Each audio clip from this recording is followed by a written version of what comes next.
Chapter 6. Tobias Gregson shows what he can do. The next day, the papers were full of what they called the Brixton Mystery. Each had a long account of the affair, and some even ran editorials on it. I still have a collection of clippings in my scrapbook. Here is a summary of the most notable ones. The Daily Telegraph remarked that the history of crime had seldom seen a tragedy with such strange features. The victim's German name, the lack of an obvious motive, and the sinister message on the wall all pointed to political refugees and revolutionaries. The article suggested that Drebber had broken some unwritten law of a secret society and had been tracked down.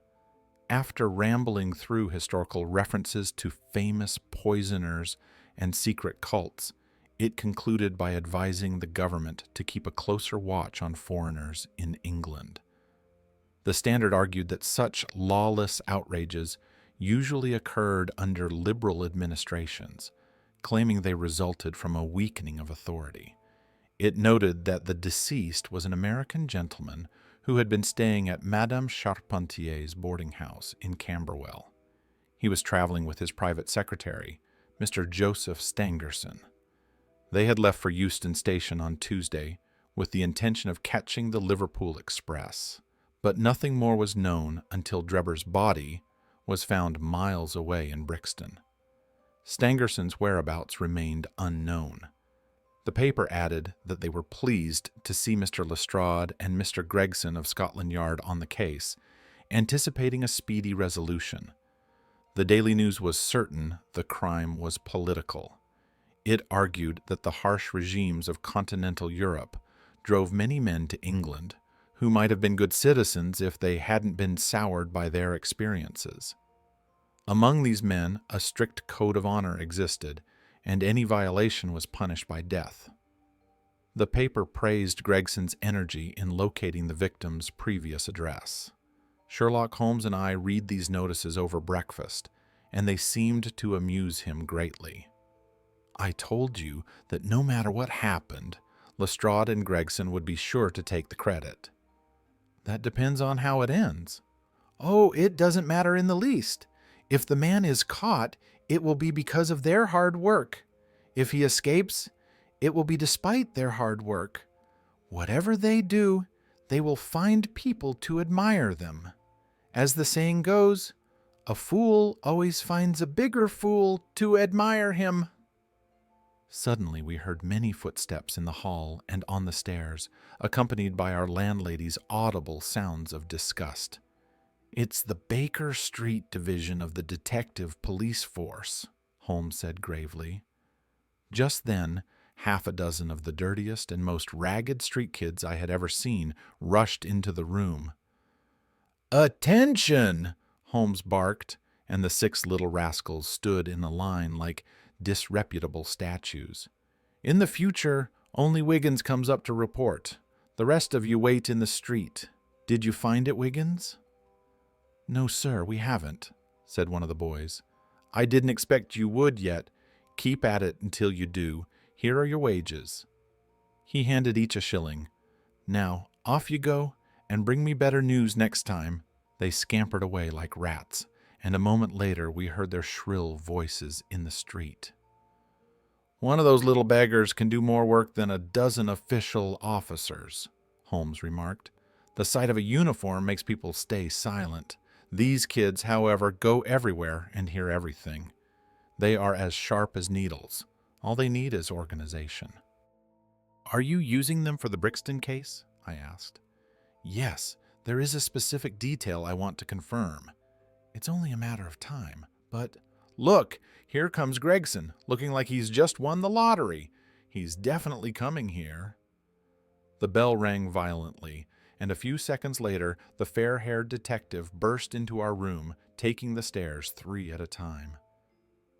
"My dear fellow," he cried, grabbing Holmes's hand, "congratulate me. I have made the whole thing as clear as day." A shadow of anxiety seemed to cross Holmes's face. "Do you mean you are on the right track?" "The right track? Sir, We have the man under lock and key. And his name is Arthur Charpentier, a sub-lieutenant in the Navy, Gregson announced pompously, puffing out his chest. Holmes gave a sigh of relief and smiled. "Take a seat and have a cigar," he said. "We are eager to know how you did it. Would you like some whiskey?" "I wouldn't mind," the detective answered. "The mental strain of the last 2 days has worn me out. You'll understand that, Mr. Holmes, as we are both brain workers." "You honor me too much," Holmes said seriously. "Tell us how you reached this gratifying result." Gregson sat down, puffed on his cigar, and suddenly slapped his knee in amusement. "The best part is that fool Lestrade, who thinks he's so smart, has gone off on the completely wrong track. He's chasing the secretary, Stangerson, who has nothing to do with it. I have no doubt he's caught him by now." Gregson laughed until he choked. "And how did you get your lead?" "I'll tell you. Of course, Dr. Watson, this is strictly between us. Most people would have waited for their ads to be answered. That's not how I work. Do you remember the hat found beside the dead man?" "Yes," said Holmes. "Made by John Underwood and Sons, 129 Camberwell Road." Gregson looked deflated. "I had no idea you noticed that. Have you been there?" "No." "Ha!"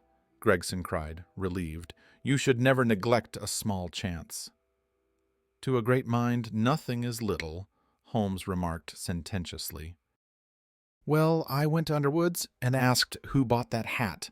He checked his books and found it immediately. He had sent it to a Mr. Drebber at Charpentier's boarding house. That's how I got the address."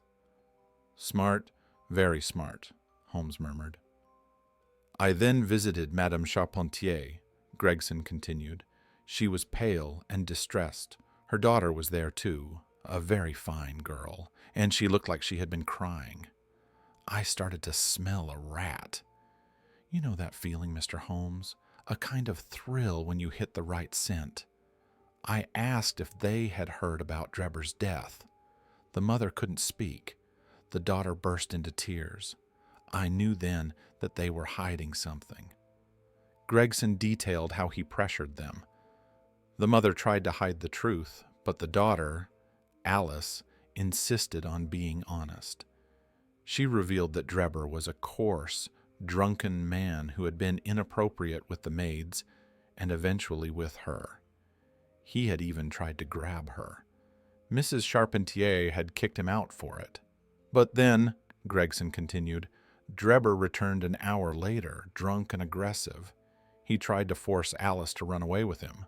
Her brother, Arthur, walked in and saw him grabbing her wrist. Arthur chased him out with a heavy oak stick. He told his mother, 'I don't think that fellow will trouble us again. I'll just follow him and see what he does.' He took his hat and left. The next morning, Drebber was dead." Gregson looked triumphant. "I found out where the lieutenant was, took 2 officers, and arrested him. When I touched his shoulder, he said, 'I suppose you are arresting me for the death of that scoundrel Drebber.' We hadn't even mentioned it yet. It was incredibly suspicious." "Very," Holmes agreed. "He still had the heavy oak stick," Gregson added. "My theory is that he followed Drebber to Brixton Road, they fought, and Arthur killed him with a blow to the stomach, the kind that leaves no mark. He dragged the body into the empty house. All that stuff with the blood and the writing on the wall was just to confuse the police." "Well done, Gregson," Holmes said encouragingly. "You are really making progress." "I think I've handled it neatly," Gregson said proudly. "The young man claims he followed Drebber, but Drebber took a cab to escape him. Arthur then claims he met an old friend and went for a long walk, but he can't say where the friend lives. It's a clear case. It's just funny to think of Lestrade on the wrong trail. Why, here he is now." Lestrade entered the room, but he didn't look his usual cocky self. He was disheveled, untidy, and clearly troubled. He seemed embarrassed to see Gregson there. "This is a most extraordinary case," Lestrade said at last. "Incomprehensible." "Oh, you think so?" Gregson cried triumphantly. "Did you find the secretary, Mr. Stangerson?" "The secretary, Mr. Joseph Stangerson," Lestrade said gravely, "was murdered at Halliday's private hotel about 6 o'clock this morning."